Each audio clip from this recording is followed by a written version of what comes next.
नौशरो फिरोज खां ख़बर शामिल कयूं पिया। मंसूर मलिक जे रिपोर्ट मुताबिक़ पीपल्स पार्टी लालच में अची सिंध खे नीलाम करे पीडीएम तोड़े एमक्यूएम सां ठाव करे सिंध खे विकिरो करण जा सांभा करे रही आहे, जेको असां कंहिं बि सूरत में बर्दाश्त न कंदासीं। अहिड़नि ख़्यालनि जो इज़हार जस्कम आरीसर जे मरकज़ी अॻुवान अशरफ लिगारी, शाहनवाज़ सिंधी ऐं ॿियनि भिरिया सिटी प्रेस क्लब में मीडिया सां ॻाल्हाईंदे कयो।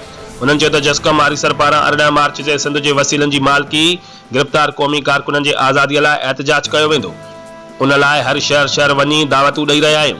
उन्हनि चयो त पीपल्स पार्टी सिंध खे तबाह करे छॾियो आहे। हाणे वरी एमक्यूएम सां इताद करे सिंध जा वसीला ऐं नौकरियूं उन्हनि हवाले कयूं पियूं वञनि। सिंध में असांजे कारकुननि खे गिरफ़्तार करे गुम कयो पियो वञे, जंहिंजे लाइ असां रस्तनि ते आहियूं, पर हुकुमराननि जे कननि ते जूअं बि नथी सुरे। उन्हनि दावा कई त 18 मार्च कंजारो में ऐलानियल मार्च में सिंध जे कुंड कुर्श मां हज़ारें कारकुन पहुचंदा ऐं बेगुनाह खंभे गुम कयल क़ौमी कारकुननि जे आज़ादीअ लाइ आवाज़ बुलंद कंदा।